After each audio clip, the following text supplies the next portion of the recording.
With so many options out there to stream, and with a lot of you taking some time off for the holidays, I thought this would be a great time to let you know what shows I've been watching, so you know that they have the middleman seal of approval. And despite that, you should watch them anyway. Hey everyone, it's Brent the Middleman, your middle aged middle manager in a midlife crisis, here today with my top 5 show recommendations for December 2022. And don't worry, there won't be any spoilers. Also, if you like these kinds of videos, please let me know in the comments. And if you don't like them, I'm sure you'll let me know even without me having to ask. So, with that out of the way, let's jump right in. Number 5, The Recruit on Netflix. For this list, I'm going to try to stick to newer shows that only have one season, or shows you can watch without having seen the season before. First on the list is The Recruit. This is an action spy show with a little bit of a lighter tone compared to some of the other spy shows out there, but it has enough guns, sex, and violence to keep my adult ADD in check. Even though it has the same name as the 2003 Colin Farrell movie, which I'd also recommend by the way, it is totally unrelated. Noah Centineo plays Owen, a brand new lawyer for the CIA, who is your classic lovable screw up who relies on his charm and quick thinking to get him out of trouble, which seems to follow him wherever he goes, but I guess if it didn't, then we wouldn't have much of a show. He quickly gets in way over his head when he comes across a case involving a hot Russian double agent who wants to use him to stay alive, clear her name, and get revenge on, well, pretty much everyone. Even though the show follows a classic formula, it is definitely a fun watch with action, sex, espionage, and a view into how the CIA works. Or at least how they want us to think it works. Number 4, Bad Sisters on Apple TV. Next, let's jump from action comedy to dark comedy, with a show that came out of nowhere for me, but one I totally loved. Bad Sisters is an Irish show and a clever murder mystery comedy at that. We start off by seeing that the husband of one of the sisters, which there are 5 by the way, has died. We quickly learn that nobody is really too upset by this because apparently he was a giant prick. Almost every character on the show had a reason to kill this guy, and because of that, the insurance company starts to get suspicious while they try their hardest not to pay out his life insurance policy.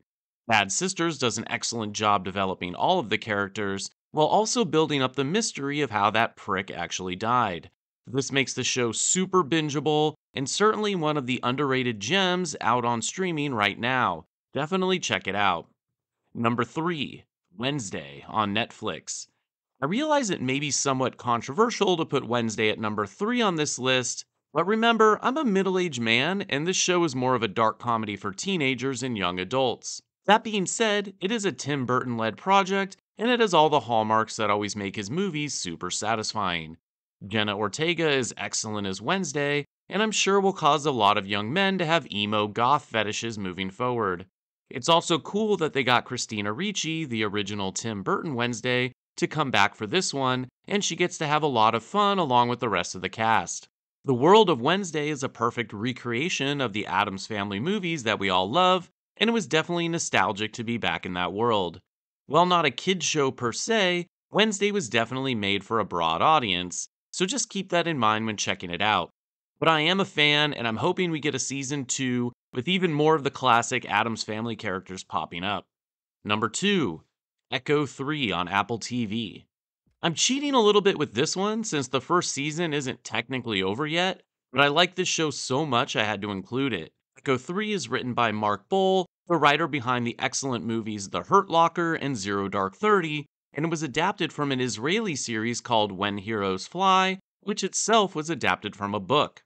Normally, an adaptation of an adaptation can end up pretty watered down, but Echo 3 is anything but that.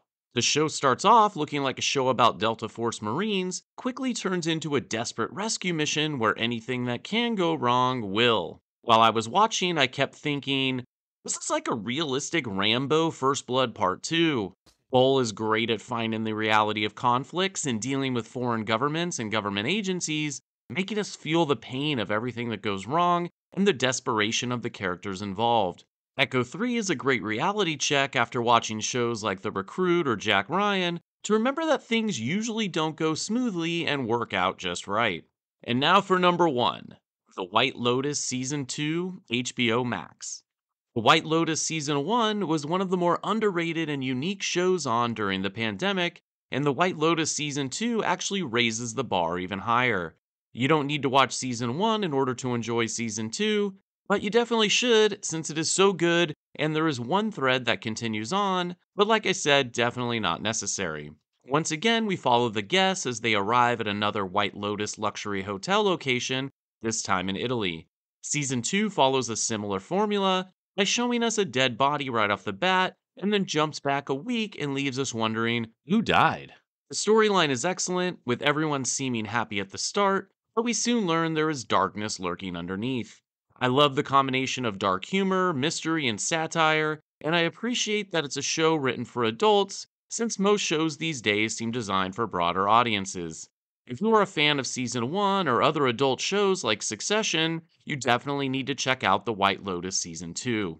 Now, before you head off to start binging, please let me know in the comments below if you agree with my picks, and I'd love to hear what shows you're watching, as I'm always on the lookout for something to watch.